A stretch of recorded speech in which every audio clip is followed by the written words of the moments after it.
Hello and welcome back to the Skolldir Showdown. I'm here joined by my good friend Mr. Pillow the Great, sometimes he's known as, but we're here casting today. How's it going, Pillow? I'm doing good. I just crammed 2 slices of pizza down my throat, so I'm feeling great and energized, ready to go. No, yeah, fuel.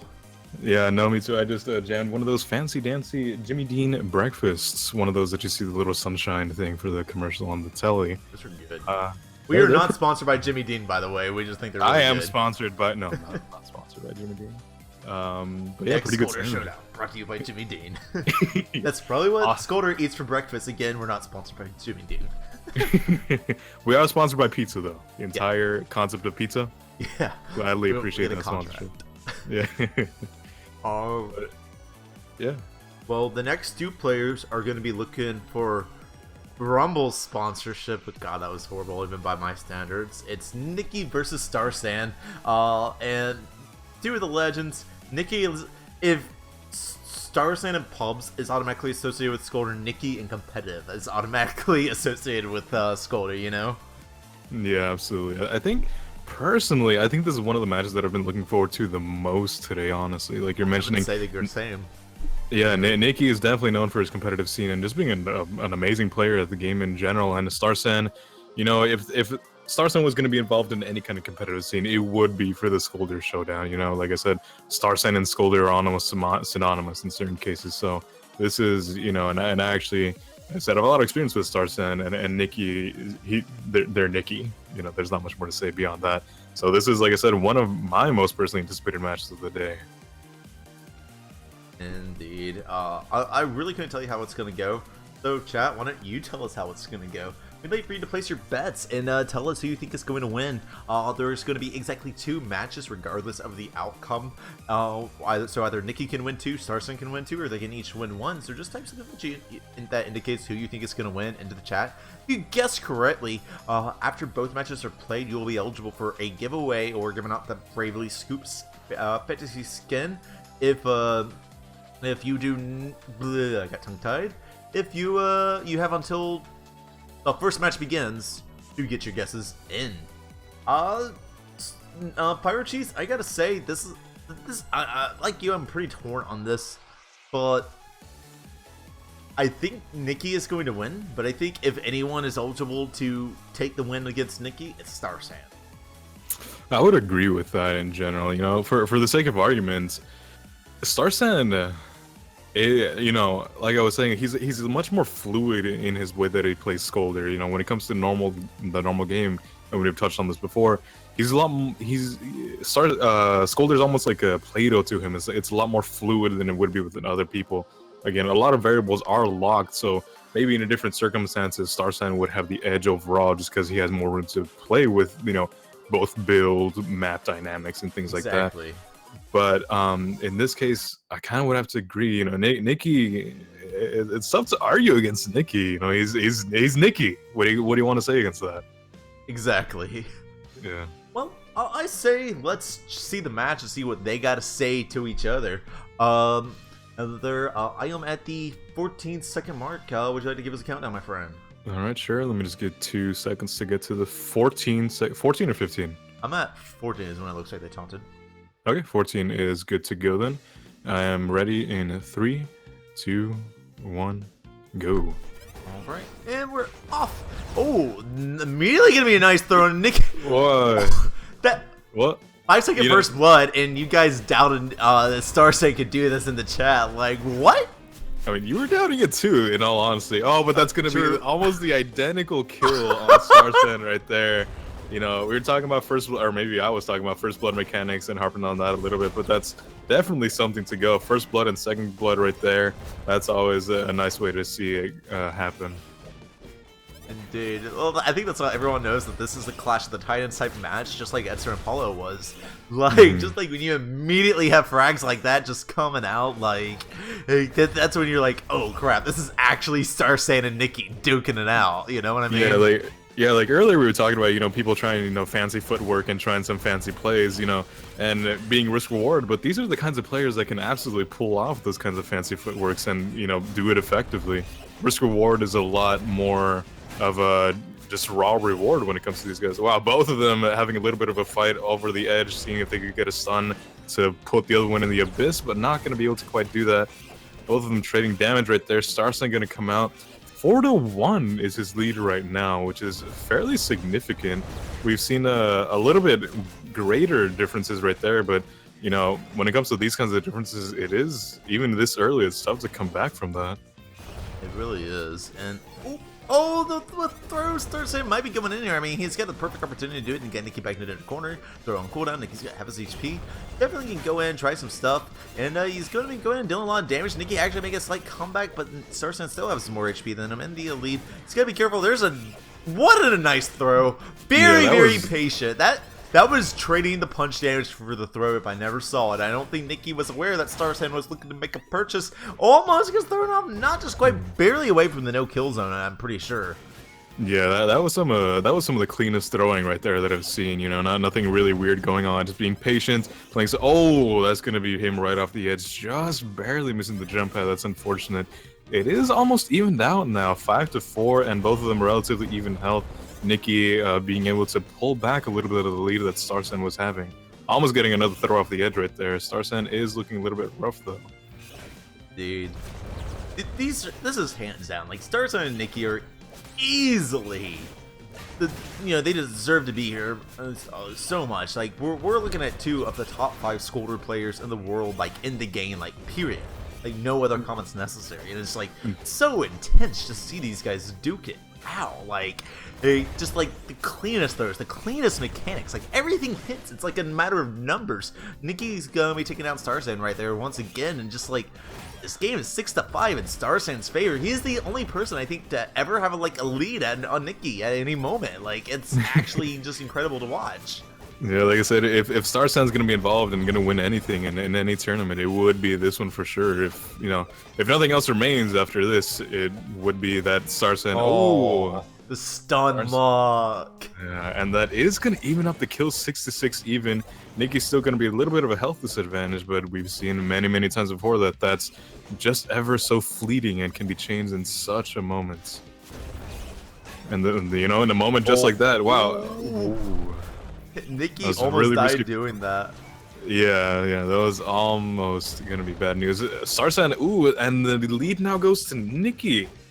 It's kind of interesting change of pace. Starsan leading out with, what was it? I think it was 2-0 this match started out, but now 7-6 in favor of the opponents. Indeed. And Niki just going in and he's trying to find this so bad.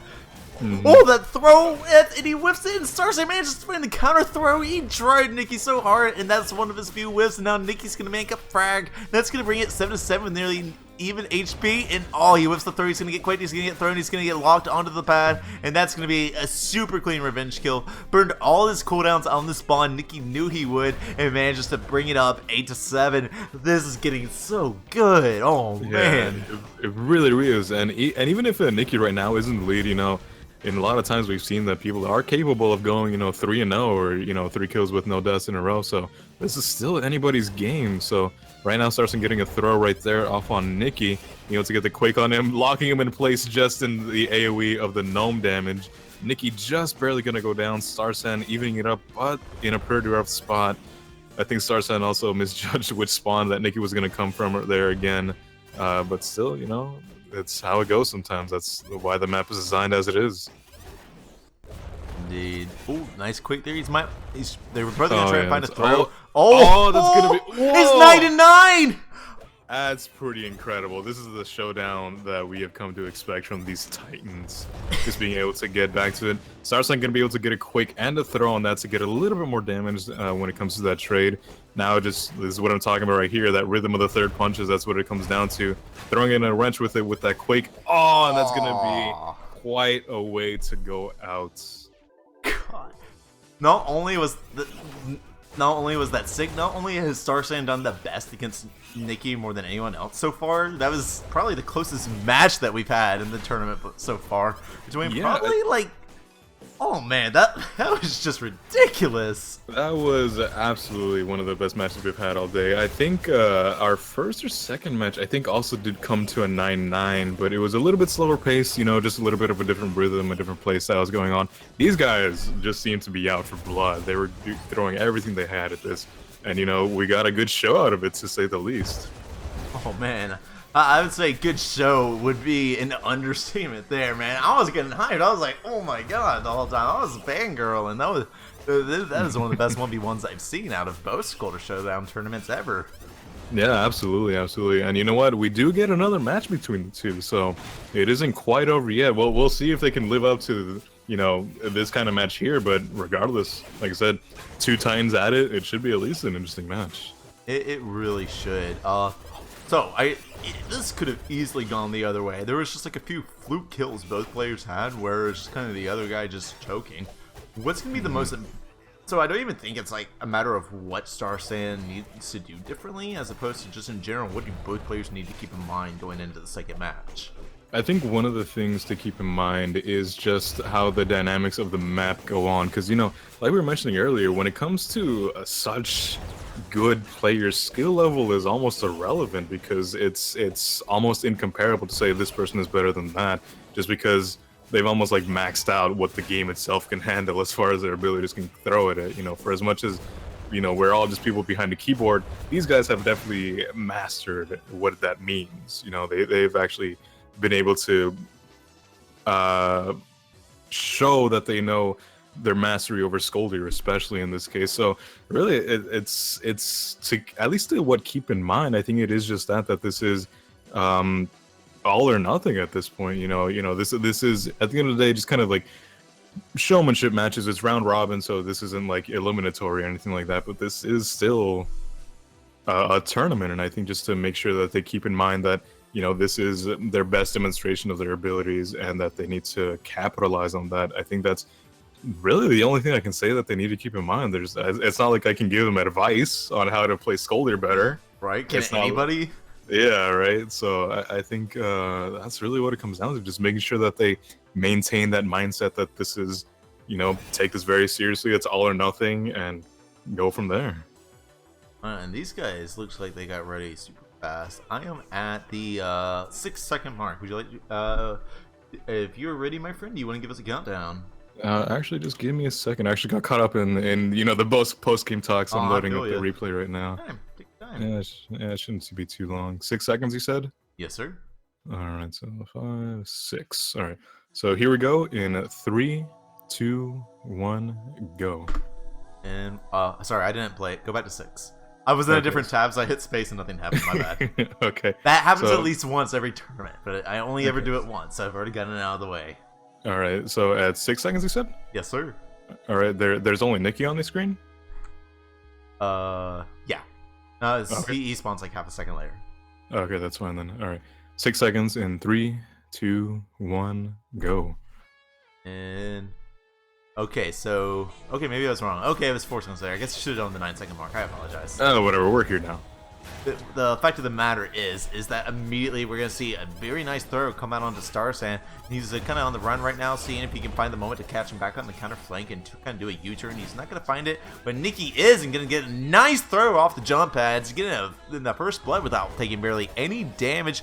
He's going to be fishing around. He's not going to be able to get anything off the spawn this time. And there's the Quake. There's the throw. Oh my gosh, that was sick. Yeah, almost. Is that going to be a kill? No, not quite, but it's going to be very, very close. You know, when it comes to these kinds of trades, yep, right there, 1v1, and Starsan gonna be pretty okay with his health right there. So, you know, still things are really, really even if niki did get first blood on that. Starsan gonna be whiffing that throw and gonna be punished for it, unfortunately, but gonna be able to pull it out a little bit. But he's looking rough now, so we'll see. That was a nice throw over there. Not gonna be able to get the kill from the Abyss right there, but, you know, nice nonetheless. And Starsan is going to go down there, unfortunately.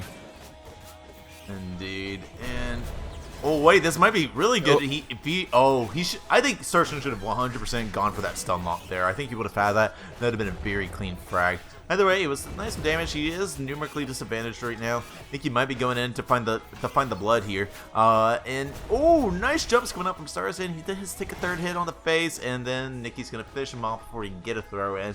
That's gonna be unfortunate. Now Niki's trying to do the spawn game. Here comes the mind games. A little bit of the mind games right there, yeah. Niki is up 3-1 though, so this is that's gonna be just right off the left wall right there, unfortunately. So 4-1 in Niki's favor right here. Things are looking pretty rough for Starsan. Yeah. What? Again, that's the exact kill earlier. He needs to take these opportunities when he has them. I think this could very easily be 4-3 and possibly 3-3. Oh, number crunching, DOT. He's not gonna find it. That's where like there's no way Starsan spawns, because the only way that Niki doesn't regen his health is if there's nothing to third hit off of. So 100%, you know, he's gonna do that. No, yeah, and that's one of the interesting things here that I think Starsan, I feel, is just playing a little bit more cautiously than normal. I mean, I think he knows what he's up against. You know, you don't take the name Niki lightly, so I think he's struggling a little bit to find his confidence in that, like you're saying, throw off the edge. That should be an relatively easy opportunity anyway, to stun lock him off and get off the edge. You know, similar to what Niki was trying to do there, but I haven't really seen Starsan even attempt to do that, let alone actually pull it off. Indeed, and ooh, that was a nice little quick on Niki. The nice little poke there. That's going to be the sort of thing that Starsan really needs to be looking for. Oh, but the throw, though, and the stun punch. Now he's in a really bad situation, but Niki's going to misread that third punch. He's looking for the next hit. Starsan going to misread the throw, going in for a third punch, trying to regain some of his health. He's going to get thrown, though, and he's getting blocked. He needs to back up, and he needs to do it fast. Oh, it's going to be a nice throw right there. Oh my gosh, they're both really low. With just like 2 punches from each one. I think, yeah, Starsan is regen enough that now each player would survive a third hit. Yeah, at least a third hit. Oh, but not a quick into a throw, unfortunately. Yeah, that was a very clean mechanic, and just kind of back Starsan up into a corner. You kind of Starsan like, yeah, you know. Oh, can I go and march on his too close to the sun there? Yeah, that was pretty amazing. And he taunts it. Yeah. Oh, that was a nice kill right there on Starsan. That's one of the ones that we were talking about. He didn't get the opportunity to capitalize with that stun into the bottom abyss. But, you know, even just getting those close throws to the wall, being able to throw them into the death zone on either side of the screen, that's still a nice way to go about it. And that's going to be a throw on Starsan, followed by a third punch to finish it off from Niki. 8-4 right now in Niki's favor, so things looking pretty grim, to be frank. Even so, though, this has been a really good match either way. Some of the individual bouts that they've had from life to life have been, again, some of the best that we've seen all match, I feel. You know, like right there, like it's fucking Starsan just managing to get off a throw somehow, even though Niki was entirely off screen. Being able to predict that and read that in one way or another is pretty impressive. It really is. Right now they're just going to train blows. No one's really making that big play. Kind of basic. Oh, Niki tries to go the third punch off the path. There was a reason that the plays weren't happening right there. And that's just a very clean punch into throw for Starsan. There's another throw. Takes the jump pad. He's trying to dodge the inevitable throw from Niki. I believe Niki still hasn't used the throw. He's still holding on to it, waiting to find the perfect moment. Not quite yet. He's just waiting to drop down. And there it is. He takes the bouncer. Wait, no. He didn't use it. I thought he was. But there he goes right off the jump pad. Holds onto the throw for a good, what, 20 seconds? And then just smacks him. Niki going for some cheeky lip jump action off the platform again. You know, again, not know how effective that is, just to say that, you know, he can do it is about how much that goes. But that's going to be a throw on Niki, you know. That doesn't work. All that technique just to take a whole lot of damage, frankly, so who knows how effective that was. He did it! And he's still on the run. That doesn't. God, he really wants to make this play work. So yeah, I mean, you know, it's kind of one of those things. It's 9-6 right now, so cocky or confidence, whatever you want to call it, he could afford a little bit of play like that, I guess. So that is gonna be it, though. 10-6 in favor of Niki. A good match, regardless. The first match was the hype, like, oh my god, I don't know who's gonna win, and the second one was just hilarious. Yeah, that was a good matches, you know, highlighting different aspects of, you know, what it comes down to with this game, you know, pure raw skill or just, you know, having a good time, you know, and I think that's a good way to showcase these matches. Indeed. Anyways, we are going to take another short break. We're going to set up the next 2 replays. Do not go anywhere, my friends.